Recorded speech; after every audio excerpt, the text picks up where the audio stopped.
Uh, Thank you very much for the kind and gracious introduction, and also the opportunity to interact with all of you under this FDP program. It will be my privilege to share some of my inputs and limited capabilities that we could do just in, say, last 8 to 10 years to showcase that, see, we actually can do many things. And it is not really very difficult if we are serious about taking our opportunities and working along with our colleagues. We can actually do anything at par with the best in the world, not restricted to saying only working at par with IIT or IISc or ICERS, but at par with the best in the world can literally happen, or even ahead of the curve.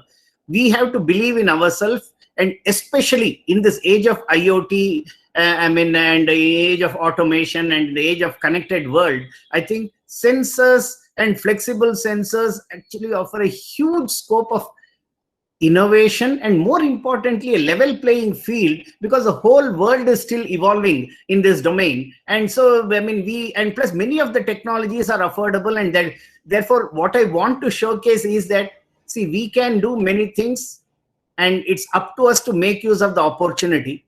And therefore in my presentation, the key point I want to show is the type of opportunities that are emerging.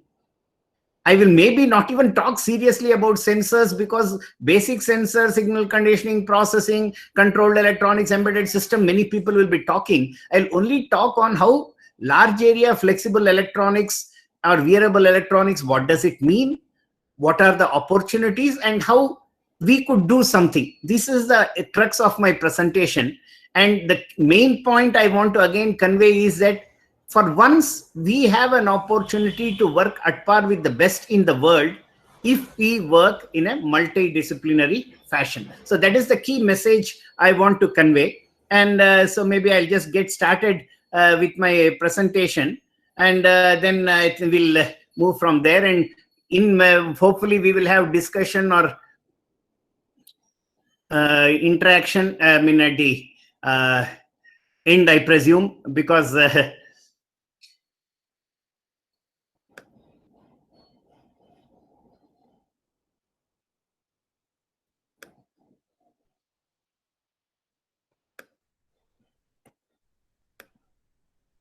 is the screen visible? Yes, sir, it's visible. Yes, sir. Oh, yeah. So thank you very much once again, and hope I may sometimes be a bit faster in my excitement, because this is a multidisciplinary subject, wide range from physics, chemistry, maths, electronics, material science, instrumentation, to say embedded system, computers, everything is involved. And as I said, we can leverage these opportunities and do at par with the best if we work in a multidisciplinary team. So it is more like saying, showcasing a wide range of scenery. Anybody interested in whichever part, whoever is interested in whichever part, maybe can just get back to us, and we can again give you an overview, or see how we could work together, or help you within your budget itself, say how you could start working at cutting edge, is what we want to convey. And plus it's great that, say, you're having this FDP. So once again, so essentially what I'm talking about is flexible, wearable, smart sensors, and building integrated systems in an indigenous ecosystem. Or in other way, I want to say, for once, this is an area, sensors, instrumentation, or large area flexible electronics, where we have an opportunity to do research, innovation, create employment opportunity for our students, to create entrepreneurs and make in India, especially for all the emerging challenges. So how can we do that is the key we want to do. And as Professor Ashok Kumar mentioned, I am I have a small consultancy called Satyabharti Consultant. What we want to convey or do in our organization, I work with many universities, startups, and small company MSMEs, is that bring in, we say teach, reach, and enshrine a system and approach of sustainability in every endeavor, with a system and design thinking overview. I will not bore you with beyond this, but in principle, any domain, any area, product, process, service, we can overview, review, provide strategy, provide skilling, provide development process, or even, as I said, enable make in India in all the areas. That is a unique opportunity that we say we can create, because many people think we cannot do that, but we can showcase that in every domain we can actually today do make in India, creating our own intellectual property also. So essentially, and why are we talking about this flexible electronics and sensors, is that, you see, we are in the post-COVID era.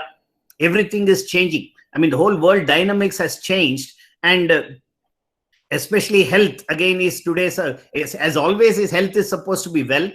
And in this modified change era, it's even more critical that say we take care of our health. Or in general, if you look at any human being, the key, I mean, say 6 requirements are something like food, clothing, habitat, energy, health, and communication. Because people only used to say roti, kapda, makan, but I think today we'll have to expand this to say roti, kapda, makan, swasth, urja, or sampark, or sanchar, because all these 6 have to come together for everything that happens, and to especially enable man to machine, machine to machine, then man, machine, environment interfaces, and more importantly, with a capability or with an ability to actually deliver prognostic care or preventive care.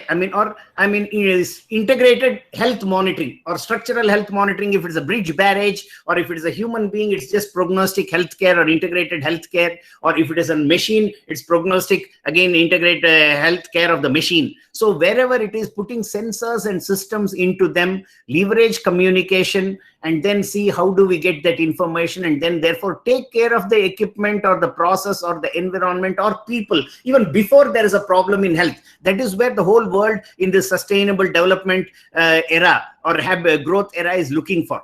And so it's an exciting opportunity, if I am an academic, to do innovation, invention, and even entrepreneurship. Many professors in most of the developed countries will be professors and also running companies, not just the student, the professors. So this is the type of opportunity for us to do our research, take it to our class, excite our student, and with the student set up companies and see how we can move forward. So it's a very exciting time, and in every domain there is an opportunity, and also it means huge amount of employability and of course revenue generation. And just I'll take a very small time, because again, to give an overall perspective why we should be working on this. I mean, without knowing the outcomes that we are going to get, it will not be very exciting for me to get into something. I have to have a clear road or clear, goal, which will tell me what are my opportunities to invest my time, effort in something. So you see, India over the last 1,000+ years was always a global leader, except for 75 years. It was always within the top 1, 2, or maybe the top, and then now once again it is within the top 5, or in purchasing power within the top 3, and soon it's expected to be top 1 if we could all work together. So that's a huge opportunity, and the opportunity is not restricted to just what you want, say one second.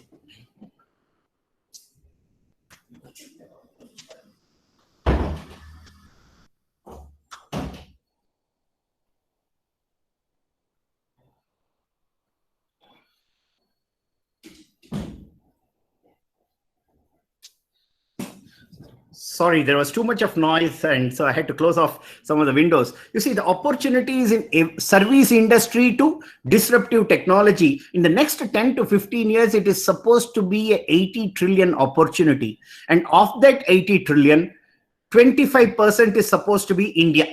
This is what all service industry, anything from hotel to health, for example, taking care of old people. The current 200 million or 250 million is supposed to be soon 500 million. So just servicing them, hotel industry, transport industry, even advising people on food, to, child care.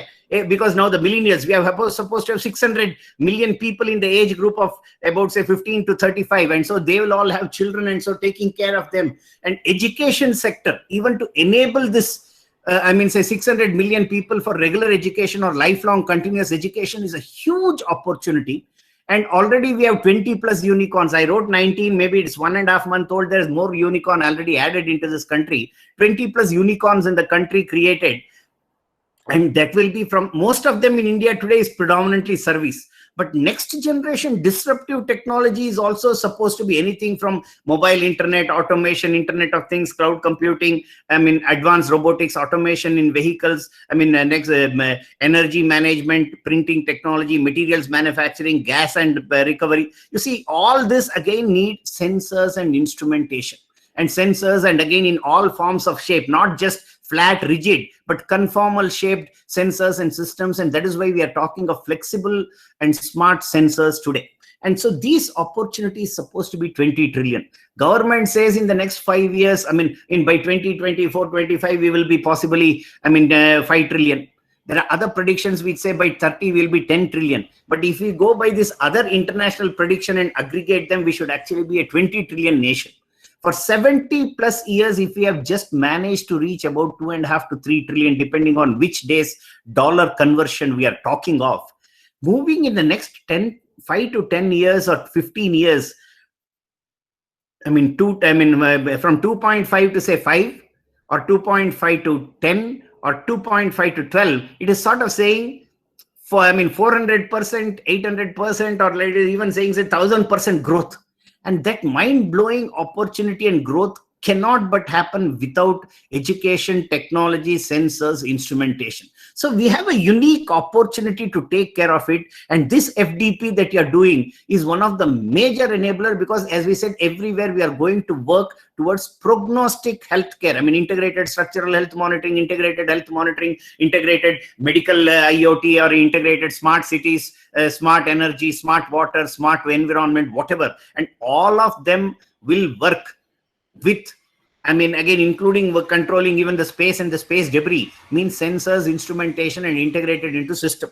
So and that cannot happen without innovation, and we could be part of that. As I already mentioned, say, you see, there is what is called the PricewaterhouseCoopers report, which says we will be 10 trillion by 28-30, or there's a McKinsey report by 24, which says 5 trillion. So, and all of this, you see, again, in manufacturing, healthcare, retail, power, agriculture. Even agriculture will be enabled by sensors and instrumentation, because everywhere it is IoT enabled agriculture. So everywhere we need to talk about this flexible sensors or use and throw sensors, and again with self-powering capability. Again, not just energy sensor, but sensor, signal conditioning circuits, and their energy harvesting and scavenging all have to work together. So it's a very exciting time to be, in academics. And I don't think 10 years before there was such an opportunity, and nor will we get such an opportunity 10 years from now. But if we do really manage the opportunity along with the number of students that we have, because Indian student, when he studies in India, he looks useless even if he gets a first rank gold medalist. But even a second class student, when he goes abroad in 2-3 years, he becomes a global leader. So it means somewhere we are doing 95% of the work, others are able to leverage them and within a year or two make them leaders. So that small percentage of, say, from 95 to 100 is what I think we need to see how do we do that, and not to just suddenly give up at 95%. It is like saying going up all the hill, up to the hill with a huge rock or a bag, and just when I'm reaching the summit, I say, oh God, it is not happening, I'm exhausted. Please don't be exhausted. Now this is an exciting opportunity. You see, India got independence in 1947. I do not know if you see my pointer. On the right hand, left hand top corner is a transistor. It happened in 1947. Today, you have billions of devices, tens of billions of devices happening in a small die, less than a centimeter square. But then electronics can happen either on plastic and paper, as here, an RFID chip, or it can be a nanocircuit, 3 nanometer IC, integrated circuits have already been demonstrated. So the technology is moving very fast, and we somewhere have missed some part of it. But for once, flexible electronics gives us a unique opportunity, large area, flexible electronics, along with, say, wearable and sensor systems and integrated circuit capability, gives us an opportunity to leapfrog whatever we have missed. As we all know, from simply coming from mobile networks, today everything is broadband enabled. And that's where whole of the smartness comes in. And therefore, when we are talking about the smartness, maybe we don't even know what will happen. It is like we are seeing a tip of an iceberg. When you see an ice on the top of the ocean iceberg, or even in a mountain, so much is below the earth or below the water, we don't even know. We do not even realize the magnitude. But that opportunity, as we said, is huge across the board, and all this has to be enabled by data, and the data has to come from the sensor and sensor systems, and again they are adapting to any shape and surface, and that will only happen when it is flexible. So it's mind-blowing opportunity if we can keep our minds open. And of course, this is again the dated, slightly old information. I'm sure you all know that. See, so many things happening in every minute because of the internet connectivity. And this is only exploding at every minute. I mean, depending on whose prediction you go, in another, I mean, say for 10 years, you should have either, I mean, say 300 billion or a trillion systems connected. Already 10 to 15 billion are connected. So we are talking of Internet of Things, Internet of everything, Internet of energy systems, Internet of medical systems, Internet of industrial system technology. So all of them is again bringing multiple people, material people, process, devices, systems, storage, all of them together. And but all will not work without that key sensor at the last mile. And today we have an added responsibility that, yes, people may say I can get 1 kg of 10,000 sensors from China, but then we are talking of cyber security. Government has stopped already, I mean, say 70, 80, even software companies, not even hard software, because that is where the first information goes. If the sensor comes from, I mean, you don't have to buy that 3 nanometer or 5 nanometer storage or the network capable enabling ICs. But then the sensor, which could be millimeter level sensor, if you can control the information and not allow it to leak, then your system is safe. And that is where I think it is very critical for us to leverage the study on sensors, nanomaterials, instrumentation, flexible electronics, and see how do we create our own system which is safe and secure, and it will only respond to my command, and it will not respond to somebody. So in this IoT ecosystem, for secure, safe, I mean, and protective, and again, even national security and integrity to personal information security, I think having sensors and systems made in India is very critical. And that is why whole of this workshop, I think what you are discussing is very, very important, and it involves everybody. As you say, every structure, I mean, from government to industry to infrastructure monitoring, light, transport, energy, health, process automation, security, agriculture, everything comes under this, and there was a huge opportunity. And so it's just next few slides for a minute or two. I just want to show the wide range of application feasibility. I mean, you see, I mean, as we said, I'm sure if you want to know what you want to do, I'm sure if you go to IEEE website and look out for the International Roadmap for Devices and Systems, it's a free website. It is predicting how materials, devices, sensors, everything will work or could happen in the, so you can look at it, whether you are working on VLSI, embedded system, whether you're working on sensors, whether you're working on connectivity, testing, reliability, everything, there is a roadmap. And if you look at that roadmap, it says, most of them will be enabled in future not by single ICs but heterogeneous interfaces and systems where flexible electronics, sensors, large area electronics, all of them, and electronics on glass, paper, plastic, ceramic, textile, everything becomes very critical, and they will no more be made with silicon or even say gallium arsenide or gallium nitride for high power, but could be made from wide range of organic, inorganic materials, ceramics. I mean, today with nanomaterial technology or additive manufacturing, you can engineer any material and you can engineer any device based on your requirement of functionality or capabilities. I mean, therefore, it's an exciting time, and so it's combining nano, meso, micro, all sorts of dimensions and devices will all come together. And that is where, so when you say flexible systems, it is display, computation, energy storage, e-textiles. So, I mean, the opportunities are wide, I mean, mind-blowing. And so it's up to us now, human interface, healthcare. Can we take up this opportunity? We should not be, I mean, callous. It's close to a $5 trillion opportunity, and whole of this country is today 2.75, and let us even presume India only with 600 million young people, when the developed world is aging, India's opportunity is not going to be that 25%, but it may actually be 40 to 50% if we can make use of it. And this is what I mean when I say what is beyond CMOS and what the International Roadmap for Technology Devices and Systems calls, IRDS says, is that say it is going beyond CMOS and it consists of heterogeneous system integrating multiple thing from cloud to mobility to big data to green technologies, IoT, supply chain system integration, all sorts of things coming together. And this opportunity, as I say, last year, the semiconductor industry, 2019-20, was 426 billion. It is soon expected by 525 to be 525 billion. Just the software and the embedded enabling was 2.5 trillion, and that's going to be 3.5 trillion. So therefore, the opportunities where in India's opportunities are truly expanding, and the COVID and the sustainable development is giving even more new opportunities for us to system integrate using existing technology. So when you're talking of flexible electronics or large area electronics, as I said, electronics on glass, paper, ceramic, textile, wearable, or on machines, on anything, displays, lighting system, billboards, you do not know what all can be controlled, and it's mind-blowing opportunity. And again, when you large and flexible, again, it's not simply 1 millimeter, 2 millimeter. You could do 100 meters together running. You have 120-inch displays, and you have electronics, foldable on plastic, paper, batteries, lighting system, which you can simply hang or convert it into an advertisement board, which uses 1/10 of a conventional bulb. So just a advertisement display market is supposed to be about $5 to $10 billion.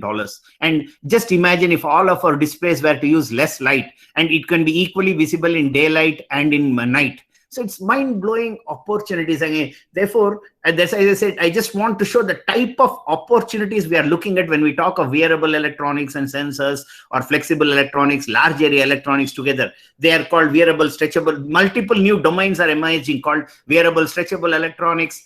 Variations of stretchable electronics.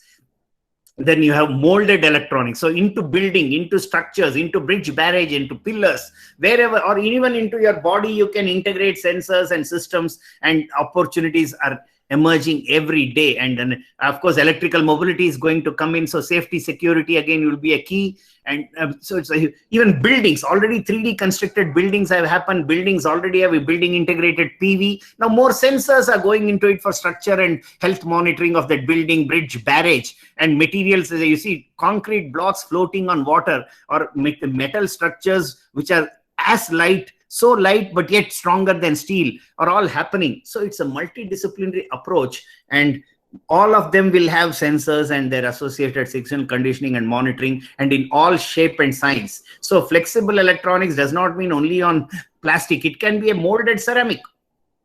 It could be on glass, it could be on plastic. And if you look at defense, again, all sorts of opportunities are coming up in defense application. And as I mentioned, whether electrical, structural, or molded or integrated electronics, is wide range of opportunities, from aircrafts to mobile to building, whatnot, and to our own wearable electronics. So, and healthcare alone is billions of dollars of opportunity for prognostic healthcare or sustainable health goals of the UN. Therefore, it's like saying you are now literally like a kid in a play store with millions of toys and not knowing which toy to take up and play. So if you can join together, and most of them have many common activities. So for example, we are already reaching, say, 11 o'clock, and soon 12 o'clock is lunch. Our lunch is made up of either rice or chapati, wheat. But it could be a bridge, it could be a bread, it could be pita, it could be what is called roti, parantha. It could be chole bhature, kulche, whatever. But they're all made of modified form of wheat or maida. So it is like that. So some common functionalities in a multidisciplinary approach can we work together and then integrate them. Just like saying any rice, I can make sambar rice, curd rice, Kashmiri pulao, Lucknowi pulao, or say some other, tamarind, lemon rice, whatever, or khichdi. So that is the type of opportunity for us in a multidisciplinary way to take up. And if I'm just looking at energy, people think that, big energy is all opportunity for only big companies. But $500 billion is just the opportunity of standalone off-grid distributed power. It could be my wearable sensor, it could be a transmission of a telecommunication system, or it could be for a hospital standalone, says refrigeration system. It could be, anything. And so there you see, in enabling business models, marketing designs, 500 billion is just off-grid power requirement from existing solar cells or energy harvesting and energy scavenging and storage systems. We don't even have to invent. Can we now system integrate with sensors and systems? Because the key is, if I'm running a auto rickshaw or a cycle with an electrical battery, I need data every time. What is the charging, discharging? Where is the load? Should I deliver more load? So my BMS, battery management or energy management system, can I even remotely monitor?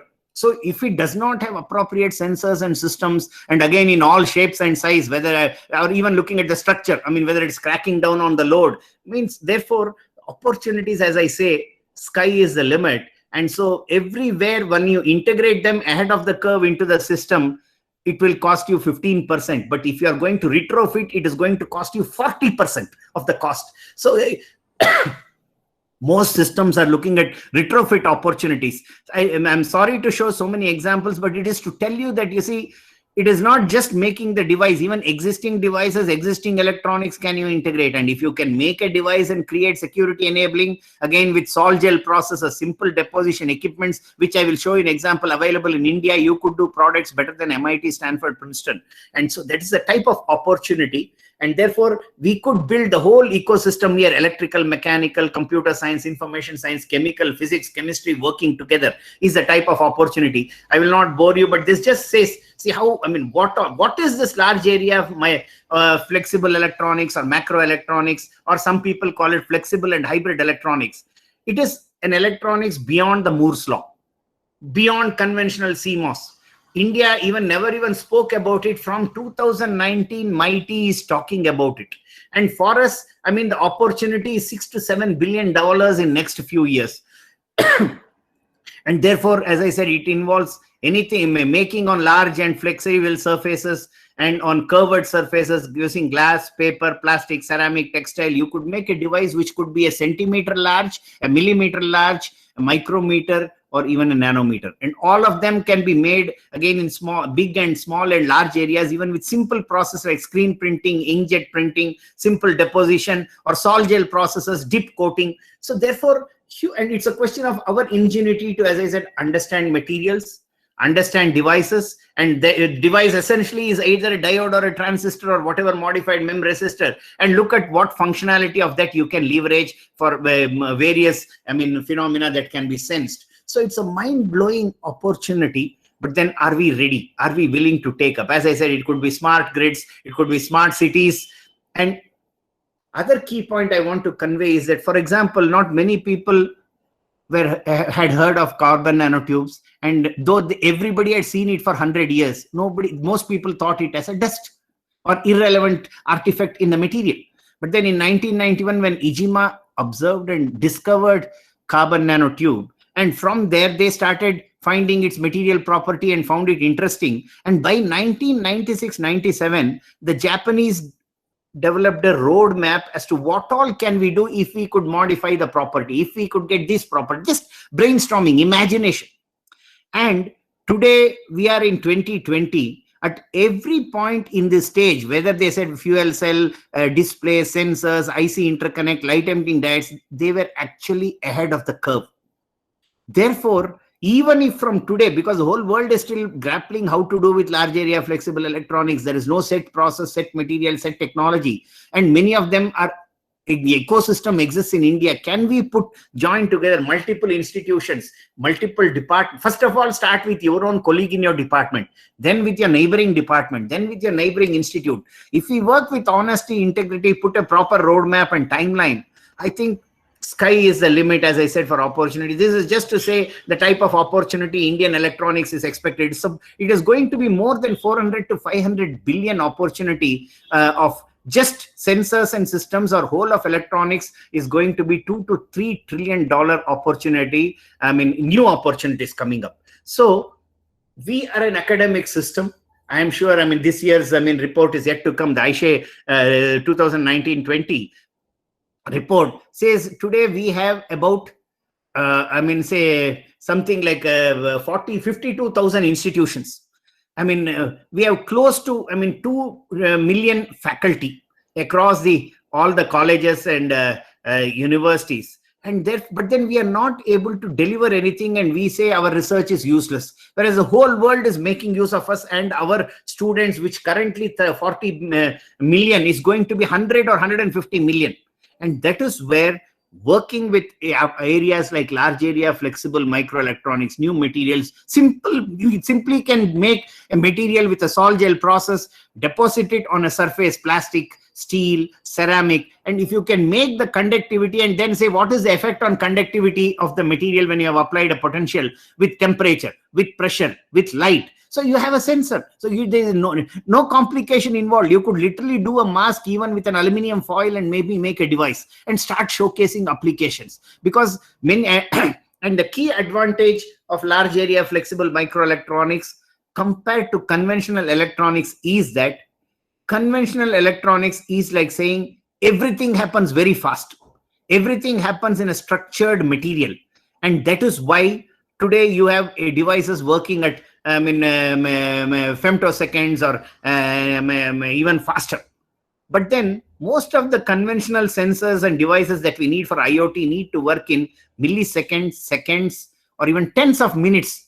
So there you can have a poor amorphous material, an organic material, lower conductivity, but as far as it can get that sense in say 10 seconds or 10 milliseconds, I mean, you could make devices and systems. So that is why, and conventional silicon based technology is like saying taking a mountain and breaking it down to make nanosecond devices. It is like, not sure how many of you have seen, or I hope you're aware, the temple on the left hand side is the Brihadishwara temple in Tanjavur. I mean, see, the whole temple has about a 30 feet, close to 25 feet idol. And then first the idol was consecrated. And on the top of that, the building was built. And above the building, there's again a huge 200, 300 ton single stone at the top. If you can see some hemispherical surface here. I mean, this is a single stone. I mean, and all this was built more than say 500, 600 years ago. And even you see here, the Nandi in the temple itself is so huge. It is at least 15, 20 feet high and 40 feet wide. So building integrated circuit is like doing that. But then you see, you come to Taj Mahal, it was built brick by brick. And so therefore, with this new material, new devices, new systems, you can literally build brick by brick, bottom up. And that is where it is a unique opportunity for us. And I'll not go into all of this. I have mentioned all of this already. But the key is that we have now a new education policy. The education policy expects that we deliver education where students have experiential learning, they have creative thinking, innovative thinking, critical thinking capability. All that will happen when they only work with a multidisciplinary approach. And these are the small devices and systems where you could truly do that at literally low cost, or even with equipments available in your lab, or with a bit of planning. Depending on your facility, anything from 5 lakhs and 10 lakhs to 5 crores or 10 crores or 100 crore. And so as and when you deliver, I'm sure you will also get more money and more opportunity. So I'll not go into the highlights of the education policy, but it is just, as we still want to highlight this, that you see in 2018, US universities generated $2.9 billion, or close to 21,000 or 22,000 crores of money in royalties and technology licensing. And in 2019-20, our whole education budget from the government, letting alone what the private institutions, overall education budget was sort of double this amount. So, and all of our license, and if you just think last year patents, Qualcomm filed more patents than all IITs, IISc, DRDO, CSIR all put together. Whereas academic universities and the private industry did way beyond this. But academic institutions in US produced 2.9 billion IP. So again, therefore, it's very critical we talk of new materials, new devices, sensors, sensor-based instrumentation, or sensors on flexible and conformal surfaces, because that is where whole of the emerging opportunity of smart systems for whatever. We have all the examples that we have seen. And I will not go into sensors and systems. I'm sure you are reading it So for a basic sensor, I'm sure you know there is a sensor which is giving some information from the real world, and the sensor of the transducer, then you condition it and then you take it, and then you can also connect it to a microprocessor, and then as the data increases, you do artificial intelligence, machine learning, everything can happen. And there are a wide variety of sensors. I mean, I'm sure you are going to read a lot of them. And whenever we take a sensor, we need to be sure all the following parameters are looked into so that it works with reliability. Because today, you see, I mean, you're sending a sensor into a spacecraft and it is going into the moon, or it is going towards Mercury so many years, and it under all sorts of radiation environment also, it is still sending back the information. So reliability and resolution, sensitivity, response time are all very critical calibration. So I'm sure this you will be discussing. But then if you're coming to flexible, it could be with the environment, it could be on your body, it could be in any building. And as we showed, integrated structural health monitoring, a lot of things can happen. And if you are designing such a flexible wearable sensor, then the parameters you need to look into, I mean, because for the sheer lack of time, we'll not go into detail, but just let there be a thought that say, first of all, we have to say where has to be placed. And then what should be its shape or size, so that it can get the maximum information, so that it can send the information with reliability, it can last long. And then how will it interact when there is a human movement? And then and how do we know that this perception and the space and time, how does the brain sense it to give them to relate to it, or what is its size and shape? What all should be connected to it for signal conditioning and monitoring to transmit? And then how do you minimize its size so that it does not cause any problems? So these are broadly the weight, accessibility, I mean, aesthetics, long-term usage, flexibility, are various parameters you need to consider whenever you're looking at smart sensors for flexible, wearable, or conformal shape and sized electronic based application. As I said, whether it is for Internet of medical technology, Internet of industrial instrument technology, Internet of things, Internet of everything, integrated structural health monitoring for a building, bridge, barrage, tunnel, aircraft, submarine, or I mean, whether it is integrated health monitoring for a personal body. So these are the key parameters you need to look into when you want to design or consider something. And plus, I mean, this is just to say that many companies have come up. These are some of the companies doing all sorts of products, and every day the new companies are coming. There are many companies in India already doing this, from conventional sensors and system, and selling to best of companies, from aerospace to defense to health to all parts of the world. And therefore, now, what is it different in large area flexible electronics from conventional silicon is what we want to just spend half a minute. You see, I mean, conventional silicon is rigid. You cannot bend it. But as you go and reduce, see, even most of the time, even now, if you buy a silicon wafer, I mean, the best silicon wafer today is still about, I mean, say to 150 micrometer. It can slightly bend. But then more in India, what you get from, again, imported, India doesn't make silicon wafer, is not less than 500 micron. So therefore, it is very rigid. And there, of course, you can make the device very small and fix it somewhere, because depending on the functionality and the amount of data and the amount of information you want to manage, the die size of the sensor can be small. But then not everywhere, as I said, you need small. Manywhere you need larger area sensors also. And that is where large area flexible electronics comes in. Here you can have large area active electronic devices with dimension varying from nanometer to millimeter or even a meter. The whole device, see, in a way, an LCD device display of 120 is one device. Even if one pixel goes wrong, nobody will buy that. I mean, the one pixel size is about, let us say, 10 micron by 5 micron. Nobody will buy that, because that spot will be visible. You can see, if you have a blank sheet, you can see a dark spot or a white spot, depending on what is the type of, whether it is illuminated or alternative, I mean, switched off type of display. And therefore, electronics on large area. And if you hear, you cannot, I mean, today the largest silicon wafer on which integrated circuits are done for optimizing cost and systems is, I mean, about 40 inches. And whereas, I mean, earlier it used to be 30 inches. So that is sort of saying, I mean, moving from 40 centimeters, and earlier it was 30 centimeter, or it's 12 inch or 16 inch. Whereas here, as we showed examples where electronics is done on roll-to-roll meters together, and when you make it 120-inch display, actually it is made on a 3.3 meter by 2.9 meter glass, and then cut into 4 or 5 or 8 display, depending on the size of the display. So making electronics on large area is an entirely new domain with new material, new technology, new design requirements. And then they have multiple possibilities in terms of form factors: flexible, curved, rigid shape, all sorts of shape and size. They have to be more lightweight, and they save on materials, they save on cost. Even the equipments to make them are far lesser than conventional silicon. And more importantly, you can choose materials which can be environment friendly. And then the best part is, and though we miss the whole of the semiconductor bus, as I see the best Indian semiconductor facility, SEL Chandigarh, because you are all sitting there in Chandigarh, only can do 180 nanometer, and 180 nanometer is about 12 to 13 generation behind the 3 nanometer devices shown already. And that is the best, and it only does for defense, it doesn't do for anybody else.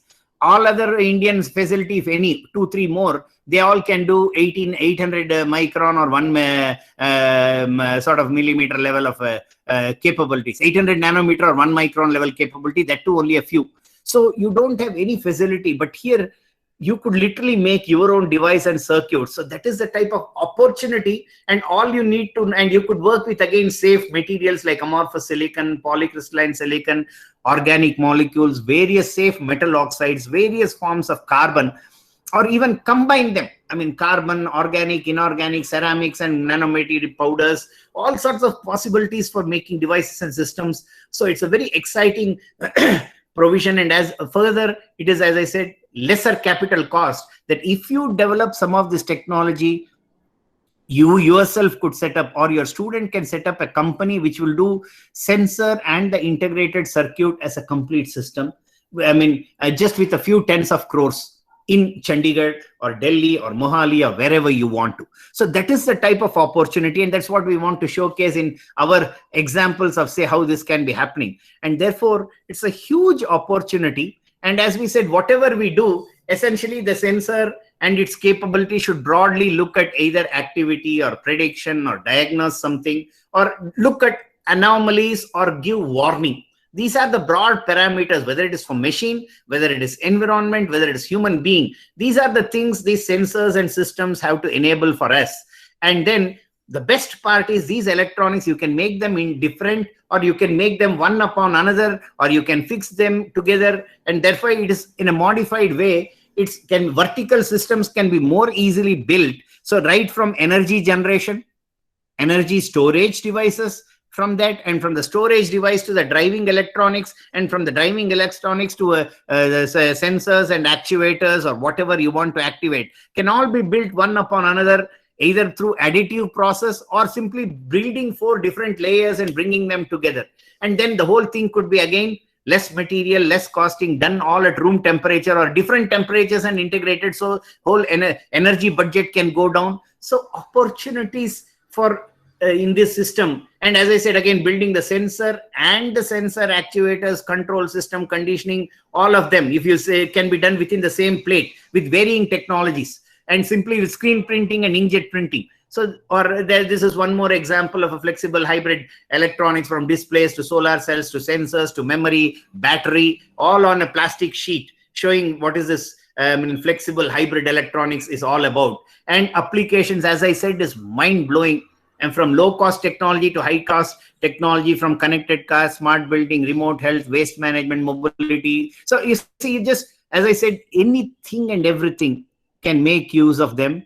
And some of the cases, already products are in the market where it says significant rollout, and where it says pilot, it is still in development. But in everything, there is scope for innovation, scope for entrepreneurship, scope for new material, new devices, because today I can simulate design materials and fabricate them or make them happen with the process control. So those are the exciting times. And then again, say how you can now bring all sorts of parameters together.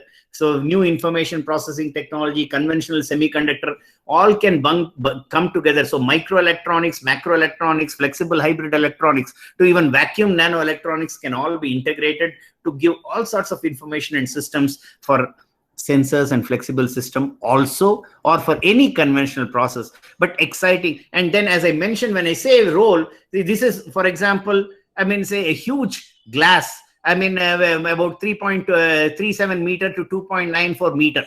On that, you are making flat panel displays, or you could make them, I mean, these are the type of equipments used to do that process, or you can do them roll to roll, sheets together, kilometers together can be rolled, and all sorts of materials on plastic, and even printed processes and inkjet printing, screen printing can make it happen. So we have come a long way. And now, as far as the material, now we'll talk about something about materials for the next few minutes. From conventional metal and ores and crystalline material, where most of the conventional semiconductor happens, or using wide range of steel and metal, today we have come to the stage that, see, for steel also you can have now, I mean, polymers and composites, which are even harder than steel but lighter, I mean, than plastic. So electronics also no more restricted to silicon, but you could now come with many new materials. So that is what, so the age of large area and flexible microelectronics is the age of new materials, age of functional materials, age of designed materials or designer material, especially with the focus on sustainability and environment friendliness, and with optimization of. So first of all, you look at energy abundant material. I mean, material, which one is material is available in abundance, and also it doesn't need too much of energy for processing. Then it should be environment friendly. Then it should also be, I mean, compatible with any process. So those are all possible today. And so we have come a long way. And therefore, and it's again an opportunity just to convey that, see, way back in 19th century, even before electron was discovered, J.C. Bose spoke about electronics and communication. Similarly, Raman invented, I mean, say, or discovered the Raman phenomena. Today, from picoliter based solution identifying of AIDS or maybe some virus, to detecting, detonators in plastics, Raman is a key fingerprint tool. And so if Ramanuja gave us the whole numerical techniques and done way back, we never know how to use it. Or we have, as you said, even materials from Panchaloha idols to iron to Qutub Minar to multi-layered swords, Ayurveda. We had everything in us even before others were understood anything, or they were in Stone Age. But somewhere we have blindly, because of our education system, become followers. For once, large area, flexible electronics, new materials, new sensors, new functionality give us a unique opportunity to once again be the leader that we were for whole part of 18th, 19th century, and which we missed out for a small 200-year period, and economically also we were down for just 75 years.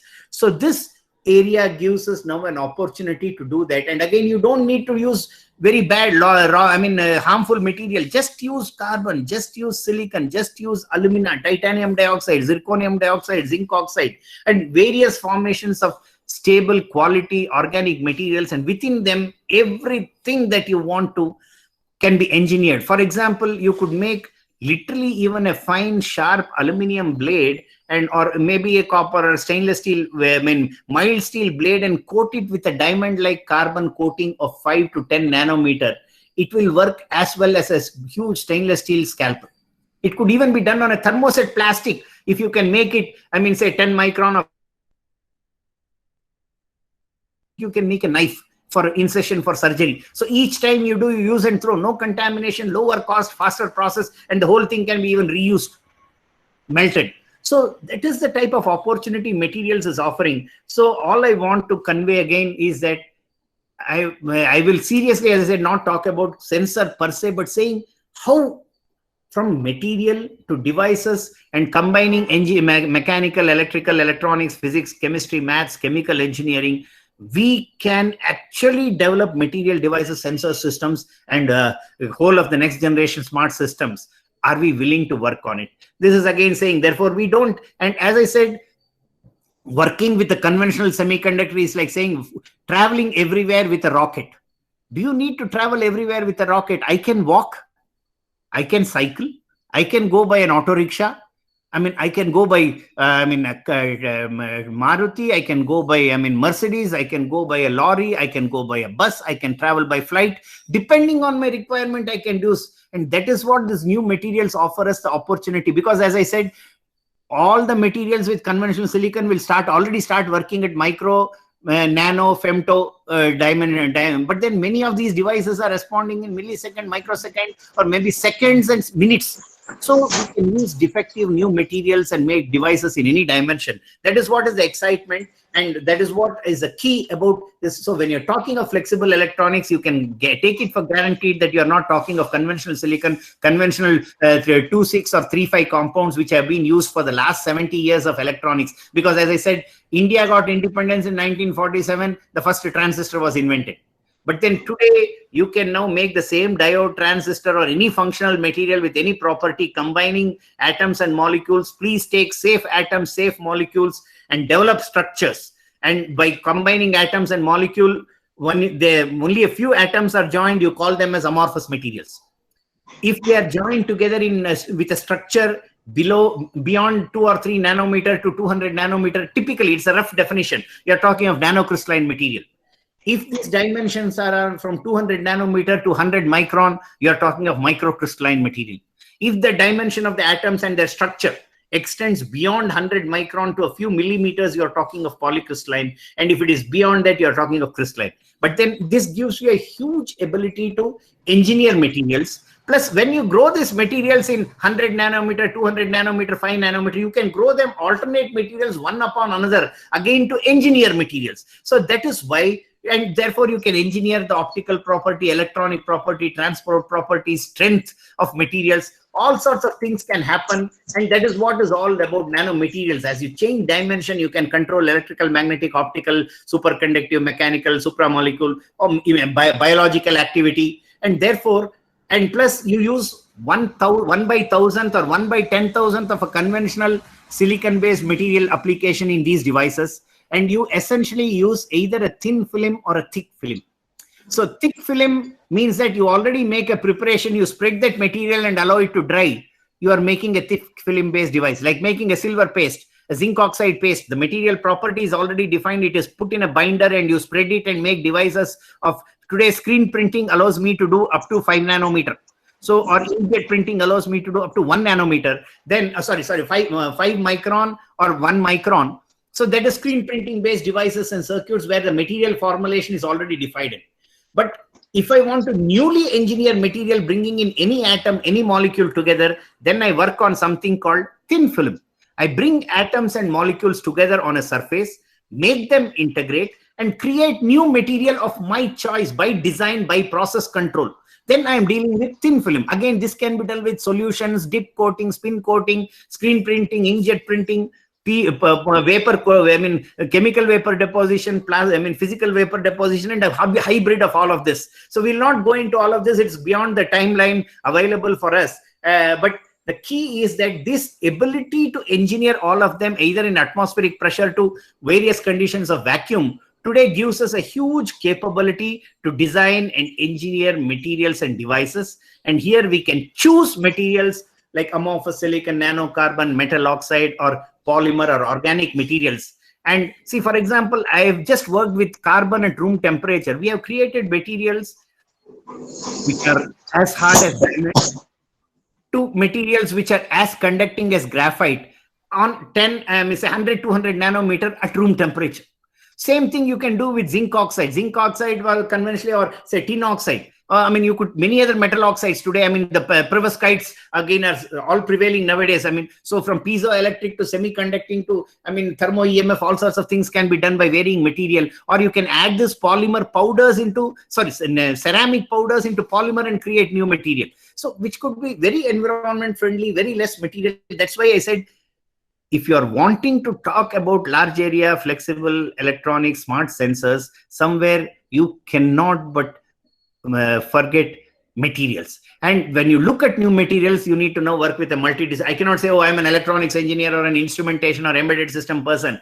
But then it is like saying, I know English, I know Tamil, I know Kannada, I know Hindi. But then Hindi आता है, लेकिन हिंदी की कोई फायदा नहीं. जब मुझे शहरी बोलना है तो मुझे शहरी आना चाहिए. अब मुझे उसी में दवाई के बदले में बोलना है तो I should know something about medicine.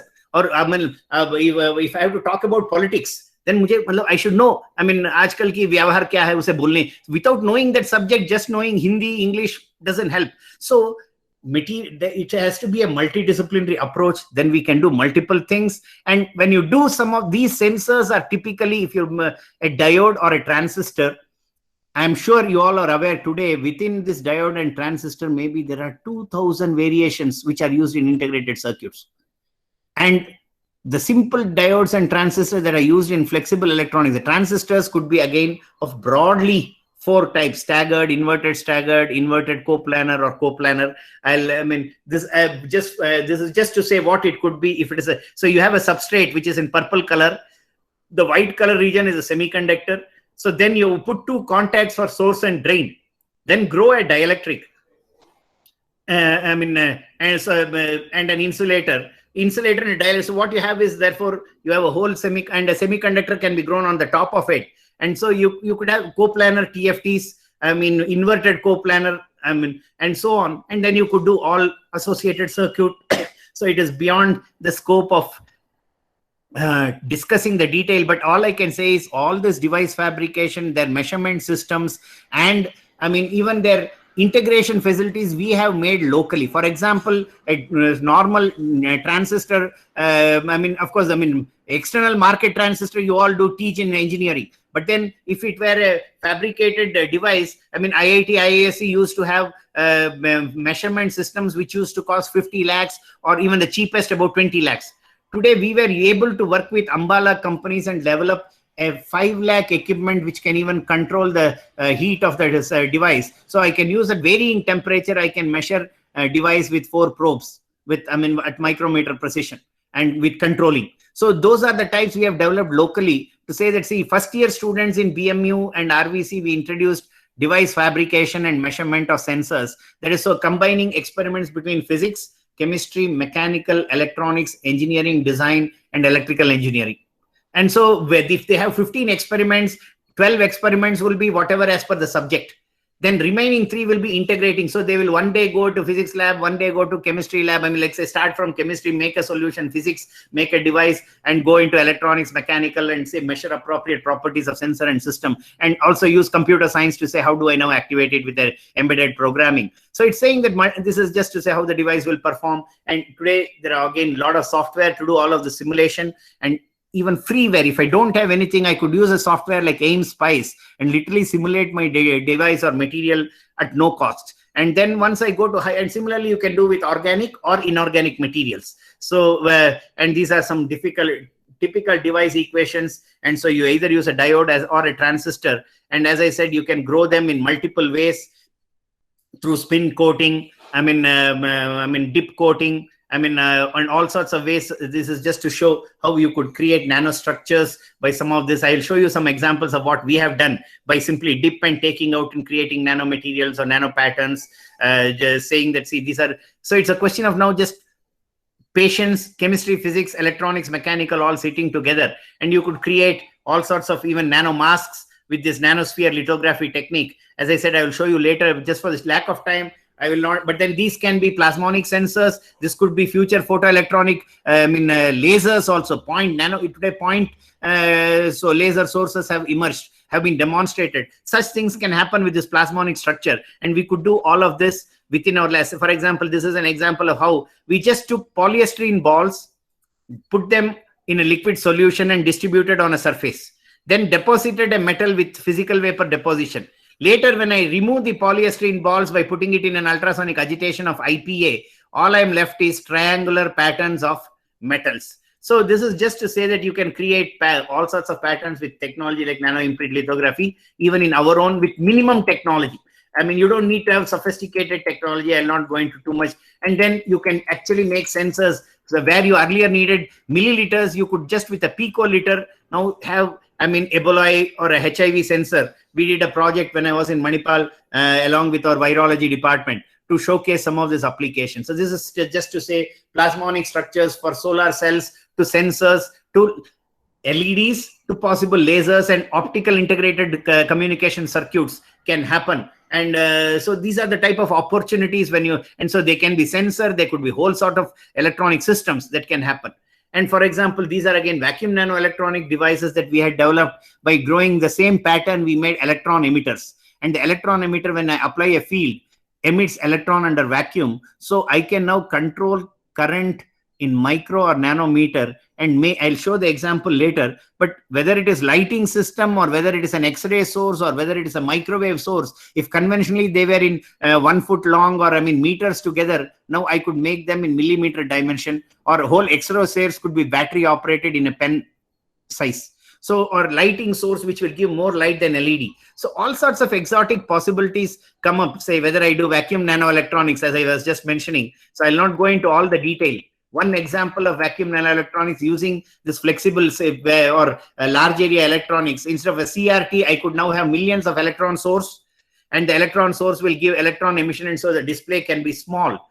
And this is combining the advantages in molecular electronics, vacuum technology, solid state vacuum. So I'll not bore you with all of this, but just say that these are the type of new sensors which you could use in aerospace, you could use in nuclear reactors, and they'll be very compact, but they would work with precision under vacuum, and you could have remote monitoring of, say even nano and picoamperes by just applying an electric field without thermionic heating, or you could even do electrical propulsion for a satellite. So maybe vacuum nanoelectronics, I will talk another day, but the basic principle is whenever you have a sharp point, electrons gather there. When you apply a high field, some electrons will tunnel out of the material into free space. Now, if you could channel this electron which tunnels out, you could do wonderful things. And so they can be, these devices can be in various shapes and size as in this, or this is just to say the application could be light sources, displays, X-ray sources, or even say stamp size, medical reactors for ionization detection for application, a free electron laser. So, or this is example. So like, for example, these lighting systems I had developed when I was in Japan, we have now showcased this propulsion system capability. My PhD student from BMU was she earlier worked in RVC, but then also worked with me in BMU and submitted her thesis. And we have shown electrical propulsion capabilities can be created, or sensors or an X-ray source. These are the type of technology, new sensor, flexible sensor. We don't even teach this in IIT, IASC, but their products are there in the market. We have already seen large area flexible electronics. Our photocopier, scanner, printer uses materials and devices which are large area and flexible electronics, but we don't teach in our electronics. So that is where we want to say, how do we now move to this new paradigm? We can only move when we do with a multidisciplinary approach, and that we have to now open up our eyes and mind and look at it with a new perspective and working together. Then anything and everything it is. Otherwise, we'll be like blind men, always doing somebody else's bidding. They say, oh, please do design for this parameter, I design. But how do I now become the inventor, discoverer, system integrator for new product and service? And especially, as I said, these sensors, security is critical. So I should make a provision that only when I give a particular signal, it should give even the signal. Otherwise, it is not that it is a sensor from somewhere. So even if I don't know, somebody is activating and I'm getting signals, so the confidentiality and security is lost. So we need, and therefore, as I said, we need to work for everything with a system and design overview. And I call this process. I'm sorry if I'm a bit fast. Hopefully I'm conveying something which is interesting, but I want to give more the principle and the idea with which you can work on things. So I say that for developing anything, any one of us can do, and all it needs is a simple principle. I want to call that as a device for sustainable innovation. And the device is essentially means whatever we develop, product, service, process, doesn't matter. It is agnostic to anything. Should be first, people should like it. There should be a desirability of leveraging that product or service or process or system. It should be inclusive. It should be allowing more number of people to make use of it. It should be economically viable to do that, because say it's prohibitively expensive or it is dangerous, then it will not happen. So economically viability in all its facet, and then sustainable, because long term we should be able to sustain in terms of return on investment. That is, if I put money, I get profit, and so I can keep on improving. I should have people trained in it. So most people say, if you bring any VLSI embedded system as a large area flexible, there is nobody in India. So then sustainable human resource, people available to work on it and then do new innovation every day. And next, sustainability in terms of material, process, energy systems. So it should be sustainable. And above all, At the very instance, it should be feasible. So if you look at it in the reverse way, device essentially means I have to have an effective, feasible idea. This effective, feasible idea should be sustainable. Otherwise, nobody will fund me. And also, plus it should be viable for economics of it. And whenever we do this, let us not only look at the rich man, but say some products can be for rich, but many in India, when government is funding my research or somebody is funding, India also has a large market. That's why the whole world is looking. It should be inclusive. And above all, whatever you do, it has to be desirable. For example, I always take this as an easy example. Tata Nano happened. I mean, it was a great car. Technology, many new patents were developed. Those patents and those technology in Tata Nano today go into Mercedes-Benz and BMW.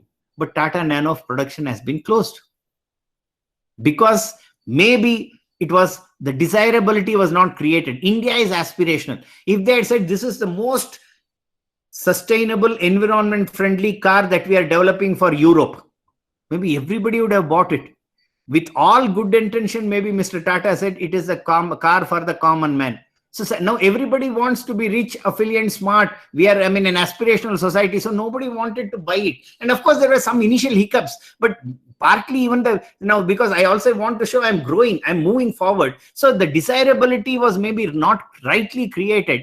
And so Tata Nano last out, but many of the technology, as I said, from Mercedes-Benz to BMW to many vehicles across the globe today, and even other process equipments are using the patents that were developed for Tata Nano. But Tata Nano is going to be closed.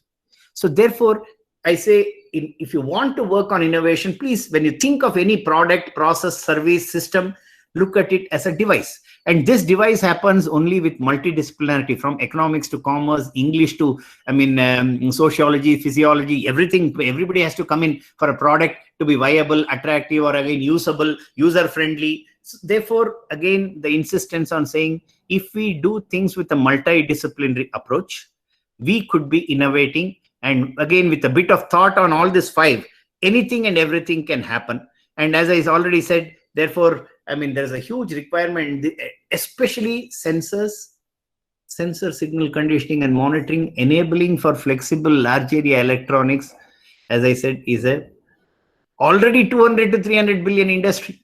But then it's only going to improve. And somebody sitting in America will not know what is needed in, say, Ambala or Chandigarh or Lohari or something like that. So only, or Patiala. So only people there can know the local requirements. So how do you now design an adaptable system?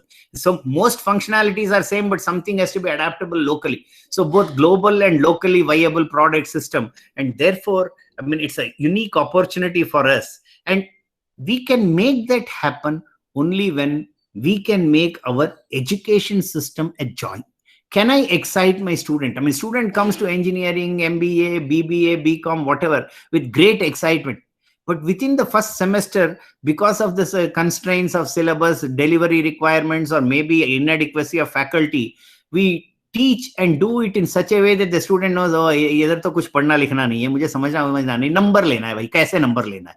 How do I get my mark? It just comes down to भाई number लेना है. और ये teacher ज्यादा number लेगा तो इसकी elective में जाएंगे, इसमें पढ़ना नहीं पड़ेगा, इसके 2 नोट्स रट लूं, मुझे नंबर मिल जाए तो. So they are very smart in gaming the system within, because their peer group gives all the feedback successfully, because again, any sensor working, it's a closed loop. The information has to come back. This peer group closed loop of information on how to get marks without working, और रात में आधे घंटे भी पढ़ ले, मुझे number मिल जाएगा, पास हो जाऊं, या 4 घंटे पढ़ूं तो 100 नंबर मिल जाए. So these are the things that students work.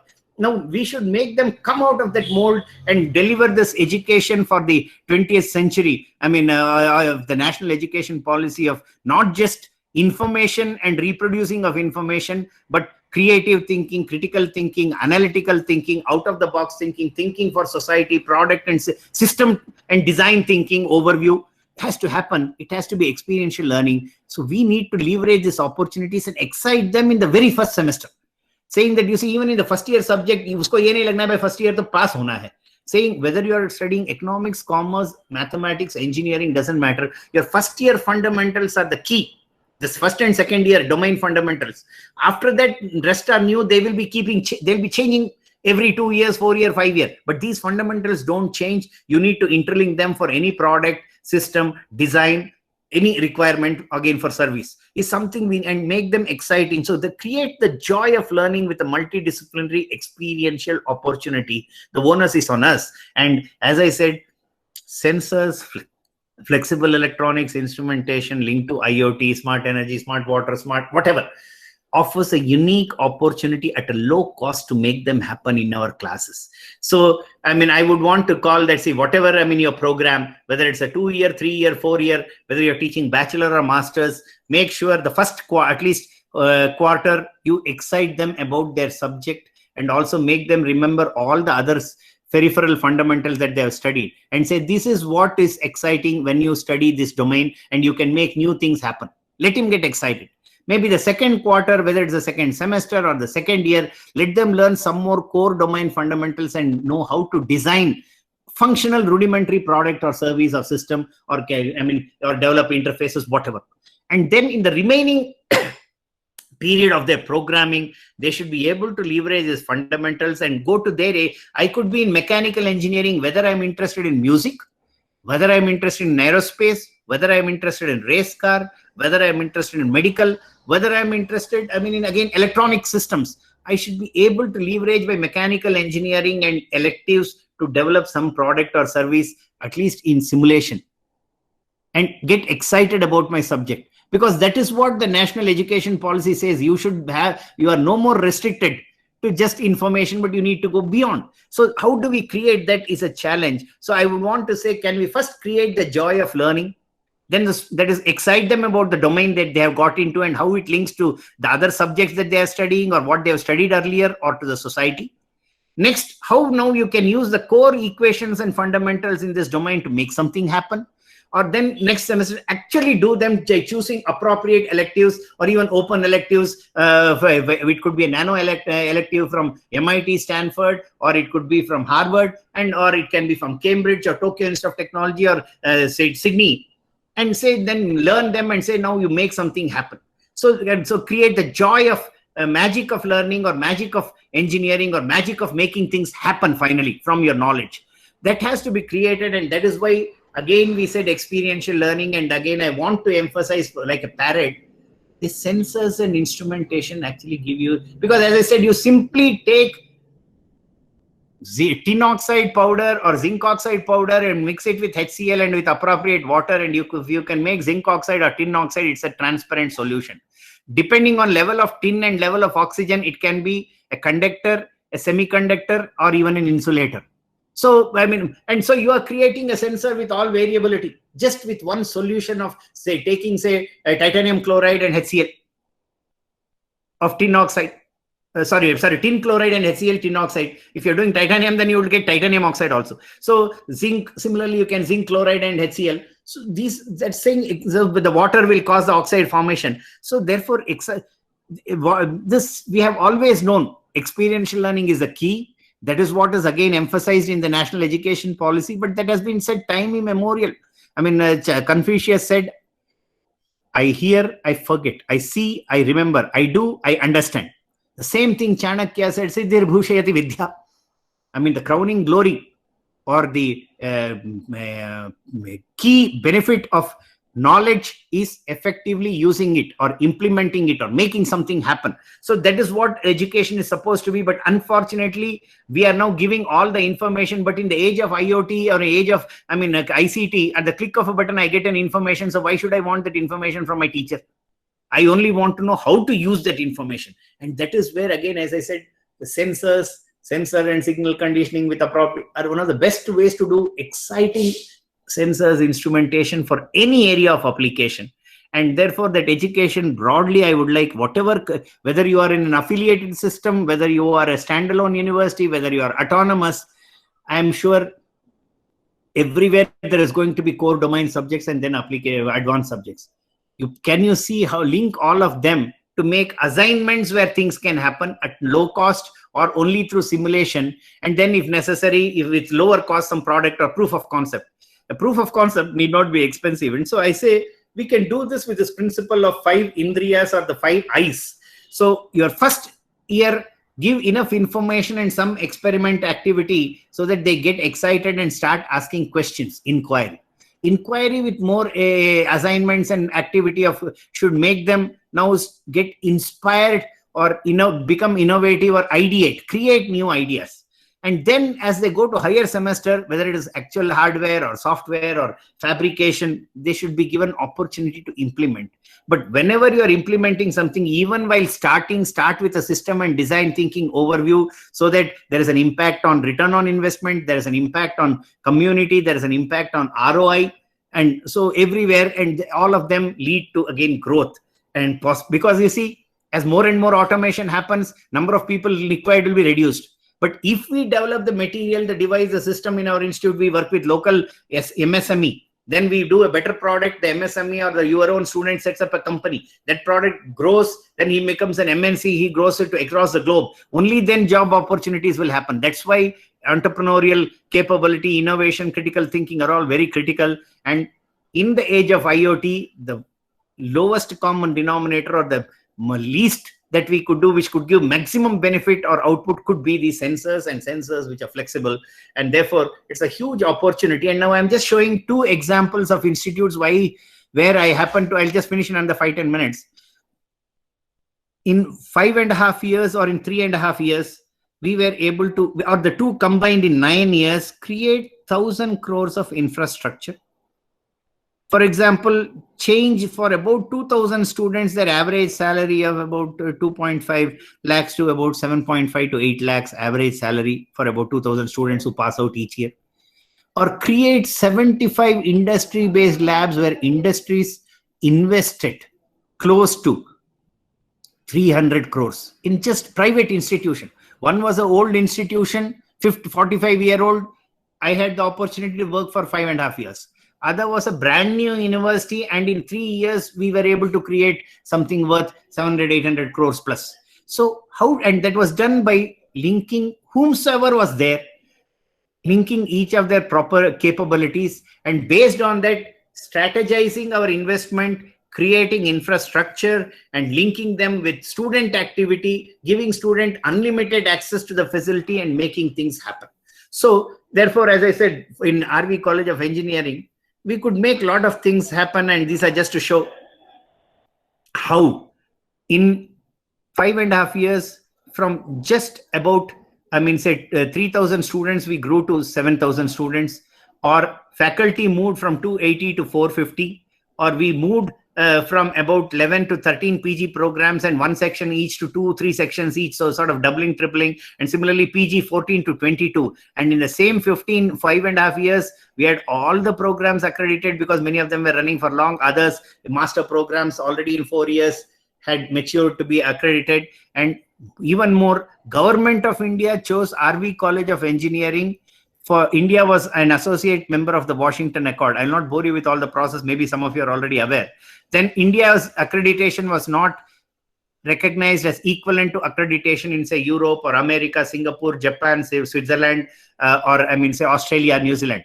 So India became an associate member, and they were associate member for 14 years. Multiple times their assessment process or accreditation process was rejected. So maybe they thought we had done something right. And after, because IITs had refused to be reviewed or be part of this accreditation at that time, and some NITs had some issues, they couldn't do much with it. Then they had also asked private institutions like BITS, Thapar, PSG, CIT, RV College of Engineering, BITS, MISRA, or VIT, all of them to say, we will now do a mock of 2 to 3 and see whether your process is good enough, because somebody said I'm doing ABET and otherwise. We didn't say anything, but anyway, they finally chose RVC for India's accreditation process to be reviewed for India to become a full-fledged member of the Washington Accord. And I'm happy to say this review happened in 2014, and in 2015, India became a full-fledged member of the Washington Accord. So somewhere all this, our multidisciplinary activity, bringing in 50 company-based labs, bringing in, product and service from student activity, and that leading to teachers' research moving up, helped for us to enable not just ourselves, but even, say, Government of India process. And at least in 2013-14, TechWhip ranked us as #1 in the country, and along with NIT Trichy. Therefore, the key point I want to convey is we can make things happen. And I will not go into all the awards process and all that. Similarly, now if I look at BML Munjal University, because it was a new university, we use the same 5I principle of designing syllabus and whatever we are doing for bringing in experiential learning. And whether it's BBA, BCom, MBA, engineering, students used to work from the first year itself in industry. First year, they only go for 10 days. Second year, they go for 2 months. Final year, they go for whole 6 months. And in between, I mean, we already got consultancy and projects that within 3 years, we were AICT UGC approved. We also got, what is it? DSIR certified as an SIRO. We were also part of Niti Aayog Samavesh think tank process. We had about companies investing 250 crores, and we created an infrastructure worth 600 crores from analytics to high performance computing, industry 4.0 to IoT to environment and sustainable campus. So all of this, as I said, with this multidisciplinary approach that I mentioned. So I'll just show some examples, and this is just to say how, for example, we bring computer science, electronics, IT, maths, physics, management together. And we created a center which worked anything from cloud computing, high performance computing, analytics, mobility, policy, social media, and security issues. And we call that center, integrated center, as CHAMPS, an acronym for all these areas. Or for example, we had a multidisciplinary center called C-MAIN, which was looking at manufacturing, automation, again, as electronics, mechanical, computer science, ECE, physics, chemistry, management, everybody worked together with mechanical as a lead. And so here we created a 200 crore infrastructure. Companies like Siemens, Shriram, Fraunhofer, all of them invested in lab. Huiro Motors invested. And we created a complete end-to-end capability for advanced manufacturing. So similarly for waste management, I mean, energy efficiency, all with multidisciplinary or large area flexible electronics. So, or in sensors health, we call this, one more center was at sensor health, instrumentation, networks, embedded system together, we call C-Shine. So product and services now were happening from medical to IoT to all sorts, automobile. So the key point is, as I said, whole of future new product, new system, new services are multidisciplinary. All departments have to come together. It cannot happen just like that. It has to happen through a systematic plan and an implementation strategy and plan, and the plan with an implementation schedule. And that, I think, if we can start from the first semester, bringing this multidisciplinarity and just assignment process, anything and everything can happen, and the opportunity. And so that is what next another 3-4 minutes I want to show you. I mean, I think we sorry for starting late. We started around 11:15 or so. So now we have already come to 1.5 hours. So in 1 hour, 25 minutes, so another 5 to 6 minutes, I will just finish showing a large set of applications that happened from creating from scratch. Okay. And as I said, any product needs system and design thinking. If we are just taking electrical mobility, so, I mean, there so many domains have to happen in India. I mean, whole of our current ecosystem may completely evaporate because an electrical mobility system hardly needs a few hundred components compared to lakhs of components that is needed in a conventional car, if I'm looking at even an electric car. So we look at this whole thing as discover, define, and develop. The discover is that first information and also inspiration. And from there you define where it is, I mean, implementation process, and then, so, I mean, like ideate and in implementation, and complete development is a combination of implementation and impact. So this is a philosophy. So discover, if you can draw, and the same thing, therefore, whether you use a 3I principle or whether you simply take it as everything that you do as discover, define, and develop, and distribute your assignments, projects, and activity between the other colleagues in the subject as to how do one project, say it could be electrical mobility, it could be, say, a smart campus, it could be smart energy, it could be smart waste management, or it could be smart textile factory for smart textile, whatever. Or even just one sensor, can you integrate them and then work together? I think many things can happen. This is, as I said, in just last 8.5 years, some of this activity, and we working with about 350 to 400 companies, we were able to enable $100 million worth of activity for the company in terms of our own time and effort, or development, process improvement, product improvement, human resource reduction, or material wastage reduction. So it's all with a multidisciplinary approach that enabled them to now take our students. So when I say 2,000 students every year to be employed, and the average salary goes up from something like 2.75 to 7.5 lakhs for 2,000 students. And so, I mean, the median salary is something like 10 to 12 lakhs, when still the average salary is 2.7 in entry in most places, or 2.5. So these were the activities which made it happen.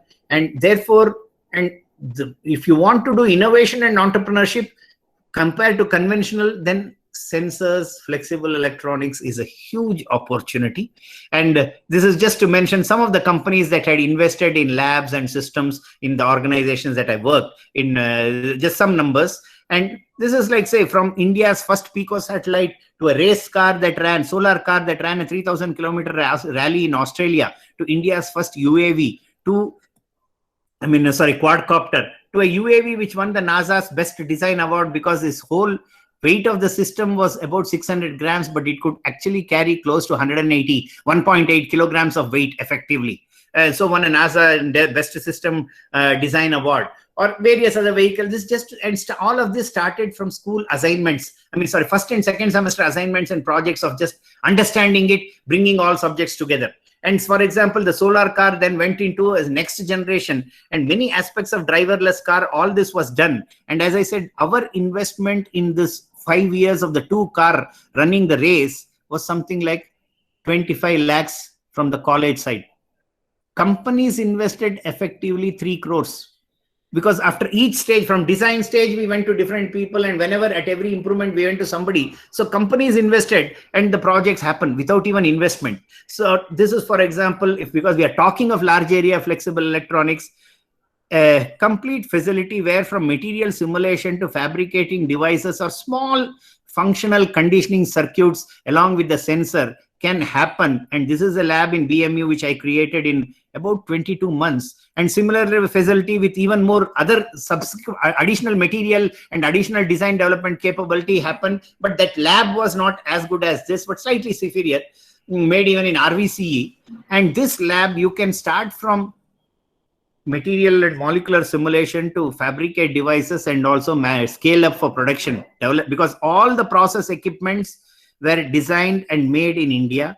Characterization equipment, some of them otherwise worth, say, if I wanted to do a sensor which would work as a handheld X-ray source, or will work as a terahertz source, or will work as a displacement sensor to find out micron displacement, which is a vacuum nanoelectronic diode or a transistor, to find out a micron displacement.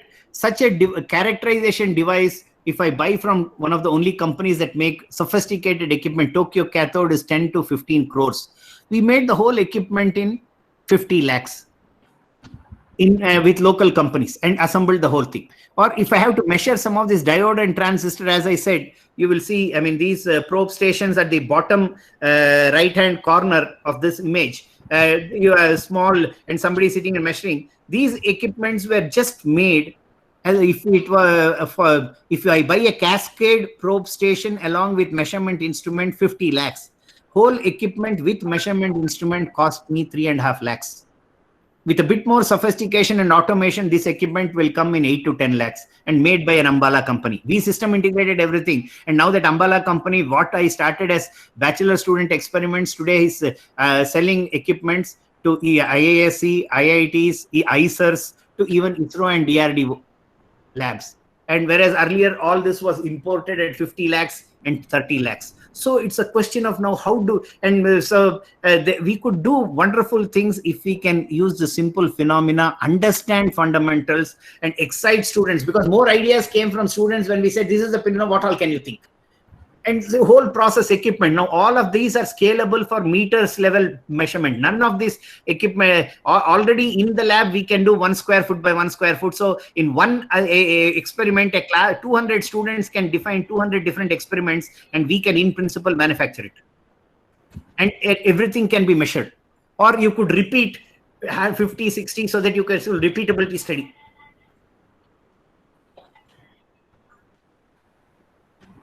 So that's such a, and this is just to show some of the examples of various process equipments that we have developed for various range of materials, polymers, everything. And therefore, I I think it's a huge opportunity. And many of these equipments hardly cost a few lakhs. For example, I do not know if you can see the arrow, but there is this yellow, black, and all that, and a big machine. This is a twin screw extruder. We can now combine nanomaterials, polymers, CNT, nanopowders, ceramics, everything into polymers and then extrude them as paste or solution. And then you can make wires for 3D printing, or you can then use them as a solution to do devices. What you can draw fibers, all sorts of things can happen. And these are all made with local companies in Bangalore. So we work with local companies in Hyderabad, Pune, Delhi, Bangalore, Coimbatore to make product and process. For example, you see something red hot. Here, actually, it is a induction furnace and a vacuum where we could now combine metals, ceramics, polymers, things like that, and make them as some form of a rod and heat them, and then the whole of them can be fused together. And then from that rod, you could extrude pipes or wires, or you could, cut off layers and create a new piezoelectric or thermo EMF materials for sensors. So of course, 3D printing is very common. I'll not talk about it. And for example, we work with some of our partners where, they are making this light. And we are now trying to do this with a European partner, extend the capability. So you can make flexible lights which can be displayed, or the other partner does all sorts of sensors on plastic, paper, plastic, and roll-to-roll printing. So, and this is an Indian company which has developed from some of the activity that we did with them, can make roll-to-roll, or 1 meter by 1 meter solar cell on glass. And this panels, some of this technology originally was even sold to, Canadian companies. And now this can be modified to do TFTs and sensors also. Nothing can stop us. There is a whole ecosystem available. For example, this is an alternate equipment that we developed where you can do sputtering and plasma process and create 1 million material variations and do multi-layer coating using a combination of plasma and sputtering. And with multiple targets and multiple gases, you name it, we could design that material and make it happen in this. And we actually did this to develop 1 meter long tubes for solar thermal application, where they wanted over 400-degree heating absorption capability. So, and this is at a room temperature. In one of the equipments that we have developed nanomaterials which can be atomic smooth. I don't know if you see this. This is a 100 nanometer scale. It is so atomic smooth that you don't see any structure. And here again in 100 nanometer, you see 2, 3, and 10 nanometer structures, repeatable nanostructures. Or you have clusters. You can make fibers all at room temperature by varying process. And now these can be used. And these are again carbon-based material having properties in between. We can change conductivity from near metallic to 10 to the power minus 10. Or making it from insulator to conductor and semiconductor in between. They even have photo response, and all this room temperature, and this equipment can be scaled up to grow meters together material. So this is just to say that's why when I say large area flexible electronic, and this is, I showed earlier pattern generation, we have used the same technology to generate patterns and make vacuum nanoelectronic devices.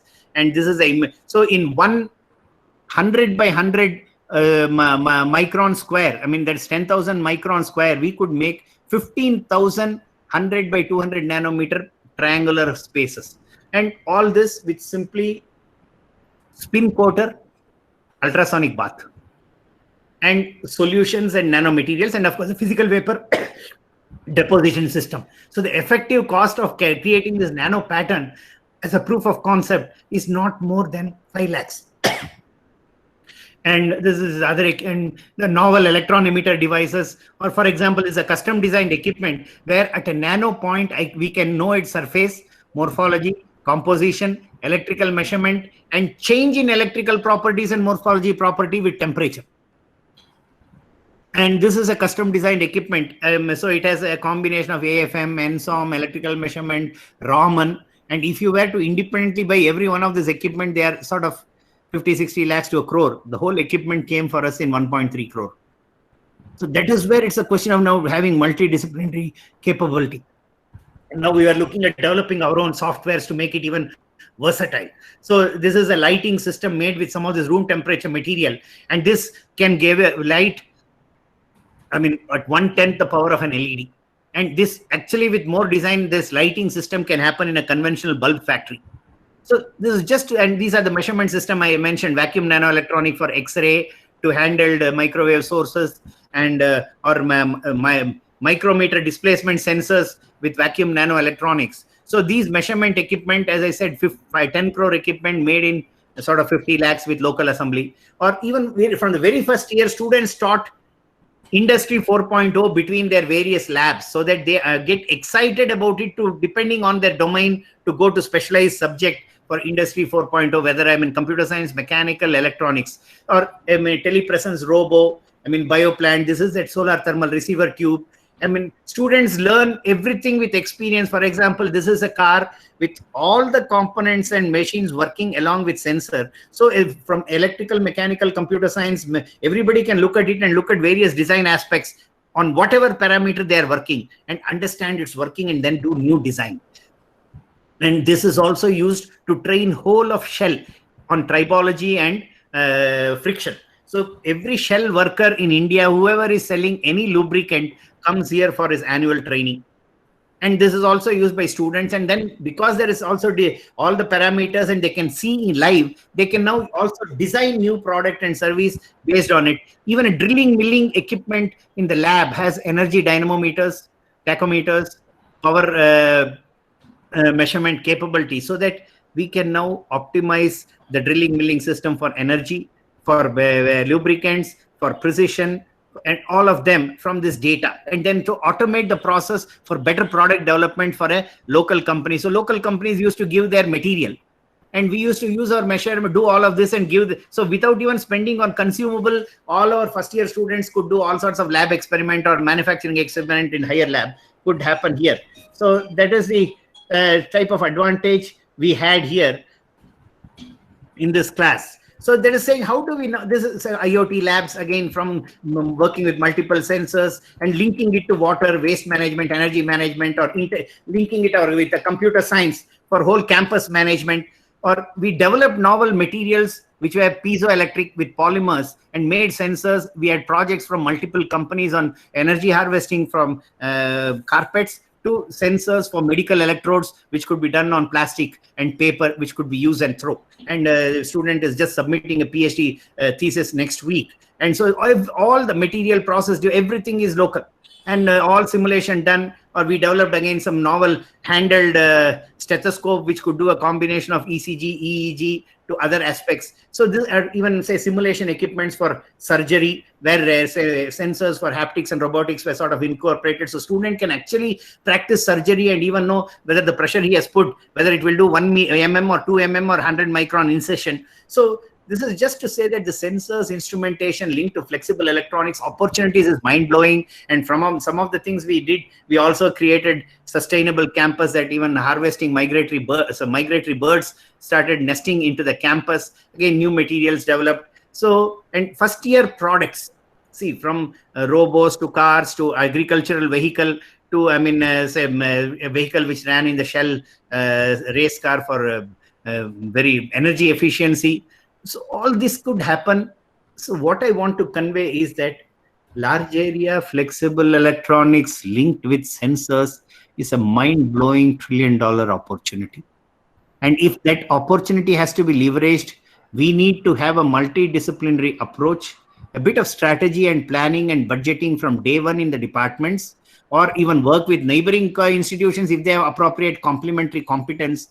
Link that to everyday class assignments and activities, so that every student is just say, find 10 companies which make vibration sensors and look at their property. 10 students are given. Others are given 10 accelerometer, 10 companies, and say what are their property. Then say 5 applications where they're used with what. So it's just, ask the student to look at the company product specification. So you get a wide range of specification products, and student understand how to now even specify a sensor for a particular requirement. Otherwise, people talk, they make some sensor. After PhD, he says, oh, this will work, create 10 volts. Or for example, if somebody had done a vacuum nanoelectronic device, he will say this will work at 10 kilovolts.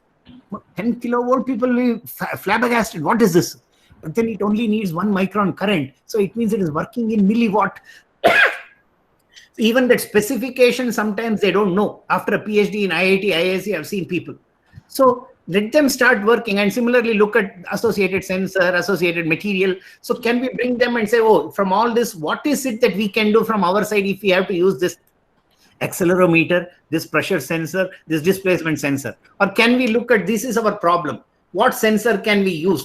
So it's a question of, say, some simple serendipitic class assignments and activity, and from there product and services can evolve. And if we do that with a plan, as I said, sky is the limit. I don't want to bore you too much with all examples more. And as I said, we did some of this with college industries, and industries had a benefit, students had benefit, multiple hundreds of entrepreneurial ventures came out. And plus, you see, across the globe, whenever new product and services happen, multidisciplinary teams are always, with a well-managed multidisciplinary teams, have double the time of productivity of a homogeneous team. And therefore, also the need for multidisciplinary collaboration. And across the globe, again, all products always started in universities and labs. And for example, I just don't want to talk of Europe or America or Australia, New Zealand. If we simply take Ireland, Israel, Singapore, Taiwan, they are such small countries. Most of the multinational companies' products come from there. They are adapted from these companies, where the 2 and 3 faculty and a 2-person company join together, develop product and services. Then it is scaled up or integrated with a bigger product. And they don't have shortage of human resource. They don't have shortage of resources, financial or otherwise. And they have hundreds of startups, again, from agriculture to aerospace, communication to medical technology, mobility to, apparels, whatever. Therefore, why are we not doing it?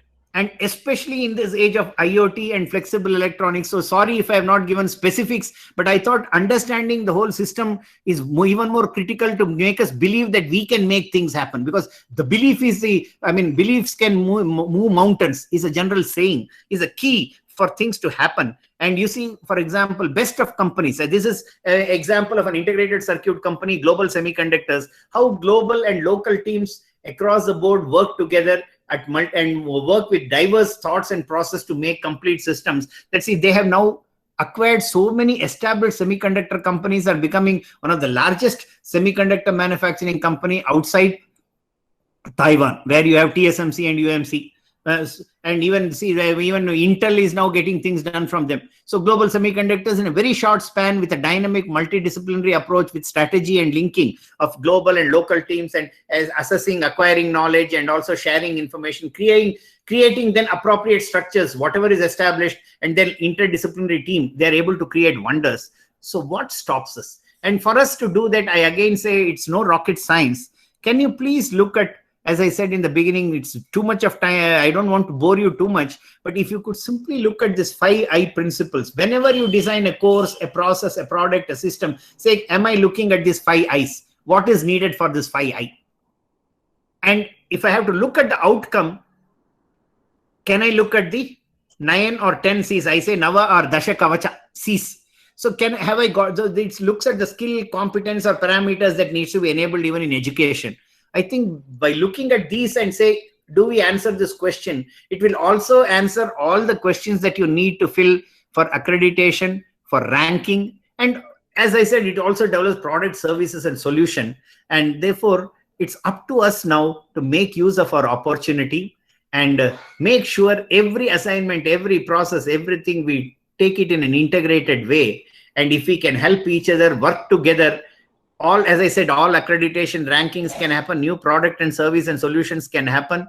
And we definitely can leverage the age of IoT and flexible and integrated smart systems from our multidisciplinary approach, and even enable new and small startups to MSMEs, or even tomorrow be enabling multinationals, because then even international partners should come and ask us to be partners rather than we go and giving money and being partners to somebody. So therefore, it's a unique time frame where sensor instrumentation, sensors linked with flexible and smart systems, for once, is offering truly, like Thomas Friedman, a flat earth and a unique opportunity. And it's up to us to leverage all our understanding to make things happen. anything can happen. And many of the facilities and equipments I have shown in this, they do not even exist in MIT and Stanford, let alone IIT, IISc. They have not even teaching these subjects. Large area flexible electronics, only 1 or 2 professors will be teaching. Most of our engineering colleges do not talk about it.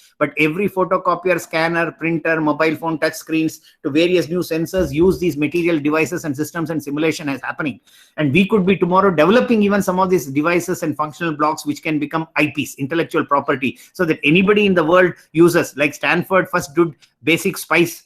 Today, everybody in the world uses a SPICE and a moderation. Of course, some of them have become now open source because more than 20 years, but newer functional blocks they have developed. We could develop with these materials and sensors some of those intellectual property that the whole world could be using. And you could only be using screen printing, inkjet printing, or simple deposition systems, or flow process or dip process. So can we now leverage this unique opportunity of large area flexible electronics, integrating physics, chemistry, maths, electrical, mechanical, computers, instrumentation together? So if anything can limit us, I think it's only imagination. Otherwise, it's truly opportunity is unlimited, $1 trillion plus more for us awaiting. Thanks for your patience listening, and hopefully I have been able to convey that large area flexible electronics is something not rocket science. We will be able to do it, and depending on our budget, and as I said, if I don't understand, look at the technology roadmaps in the related area I am working, and from there identify which is the new emerging area where I want to work and start working. And if I don't know some fundamental, join with a colleague. Sky is the opportunity. Thanks once again for your patient listening. Ideally, we should have been interacting and talking. Sorry, it was a monologue, but if I could have just enabled you to be excited about one slide or one part of the slide and conveyed this image that age of IoT, the age of sensors and instrumentation, the age of nanomaterials, the age of flexible hybrid electronics, age of wearable electronics, the world is flat. We could be tomorrow's leaders. And if we do the sensors on our own for every domain, we are also ensuring safety and security of the country, because today every sensor, yes, people may integrate and shoot by devices and circuit, but then all the device and circuit sensor based instrumentation for IoT is available on electronics for you to EDN and electronics magazine. So a school student can also do. Then, so what is it that I'm doing uniquely as an engineer? So how do I now make that sensor? How do I make it with the signal to come only in my way and deliver signal at my choice of my programming, so that then I can now design it for any requirement? And then how do I make it for conformal, all sorts of shapes and size? Then it becomes sensors and flexible and smart systems for health, for electronics, for transport, for machines, for environment. It's mind-blowing opportunity and a very exciting subject, but you don't need to know many things. Just if you can even understand your school, pre-university and first and second year engineering subjects, you can work in any emerging domain, including flexible hybrid electronics, flexible wearable electronics, sensors, instrumentation. Thank you very much. Thank you very much, sir, for this very beautiful talk. And then we can see the comments, and the participants are greatly motivated. And I'm afraid we don't have the much time for the questions. But looking to the motivation, I can just say that you can refer the resources. Though can retain the this is very obvious. They are highly motivated this time, but they can retain the motivation. They are asking some resources, some books, or some kind of material, so they can refer after this talk. Yeah. So if you can give some idea about that. Yeah. See, I mean, if you, for basic, unfortunately, as I said, from material science to devices to systems, there are no books, honestly. But if you want a simple introduction to some of them, I mean, you will find enough books. For example, there's a book called Hydrogenated Amorphous Silicon by John Robertson, Cambridge University Press. It gives you an introduction of amorphous semiconductors and large area electronics, whether it is transistors, LEDs, I mean, photocopier devices and all of that, to X-ray imagers. And similarly, you have by Arun Madan and MP Shah, again, hydrogenated amorphous silicon application and technology. And then you don't have to look beyond too much. If you could simply go to IEEE proceedings, it's a journal, I'm sure you're all aware, it comes once in a month.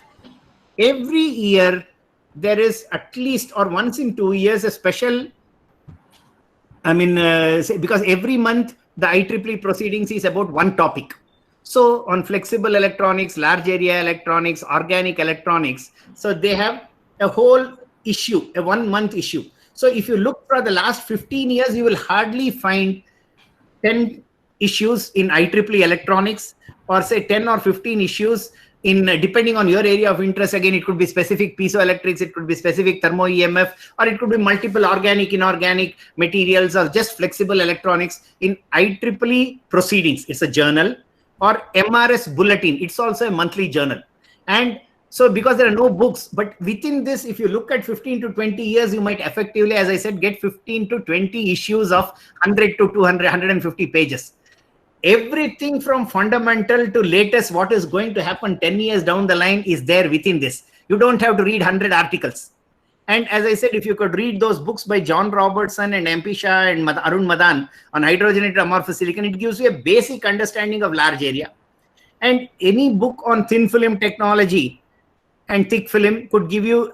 So this also actually, in a way, I didn't mention because there are too many things. It's essentially additive manufacturing. I mean, in all its facets.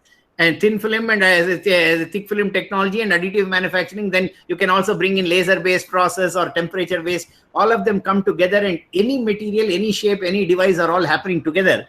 So IEEE proceedings, special issues on flexible, large area or organic electronics, and sensors.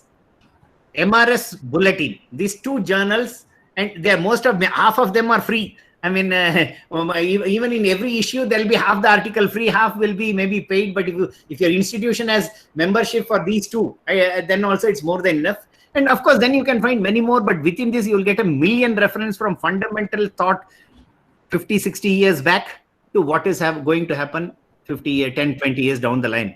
And it should give you enough capabilities. And of course, you can also do the sensors journal, which will give you a lot of application on wearable and flexible. MDPI, it's again an open source journal. All the articles are free. All applications and control, you can also look at sensors journal by MDPI. Yeah. Sir, because we have the lack of time now, so I have one question for the participant side. Because there are some of the administrators, dean or something, and faculty members, and some of the students are also here. So I just want to ask, what kind of support, if some students, faculty, or as an institute, some dean or some administrators want to contact you, so what kind of help you can do for them, for faculty members, students, as well as an institute, if somebody is contacting? Yeah. So we can, I mean, see, as I said, we do from strategy planning to faculty orientation to even helping them based on their facility define experiments and even define future budgets, so that within their budget limit, how they could in 1 to 2 years create a complete ecosystem or create this assignment and process based on their liking. So we could, or simply give a 1 or 2 day overview and then they could work on their own. And so and it's anything from a 1 day workshop for faculty on some of this, each specific aspect or integrated, or it could be, I mean, say 6 months to 1 year or 2 year continuous activity. We come, say, maybe 10 to 15 days or maybe 20 days, but rest we do through online and offline leveraging, but then work on how to design, how to experiment, how to analyze, seeing that how it happens over 18 months. So that, I mean, it could be, we could enable the whole, how could they transition to whatever level they want, and depending on their budget and their faculty, we can help them define that. Or a specific set of faculty in one department, then we can go and work again, as I said, have an overview of the department and give a one presentation, say all this can be done, this is how it can be done, and they can work on their own. And so it's many ways, I mean, either strategy or planning or faculty training, I mean, FDPs, or over 3 to 6 months, as I said, 18 to 24 months would be ideal, where we help the whole transition, and it doesn't cost much. I mean, and so that we could help them. And anybody independently, if you write, if I know something, will anyway answer. I think I put my email ID also. We'll give suggestion if it is one-off. But if it is a regular requirement, then I think, because there are always time constraints, and because I'm at the moment working with a few universities, and more importantly working with startups where we are even more engaged. But we'll be happy, and any student also working at any project, if they write, only thing is They will have to wait for a time. Immediately next day, they may not get a reply. If they simply send an email, based on the schedule, it may take 1 or 2 days or sometimes a week to get the response, but we will definitely respond. Yeah. Yeah. Hopefully, I have given the answer or any clarification.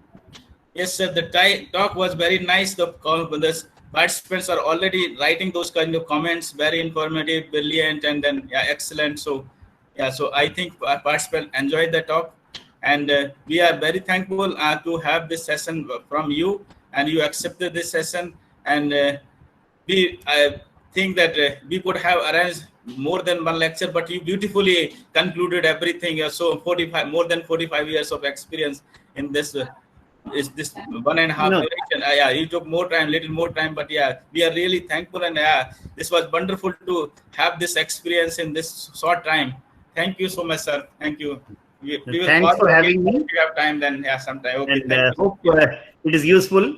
And because I think we once again, I want to repeat that, see, we are in a great position to become global leaders.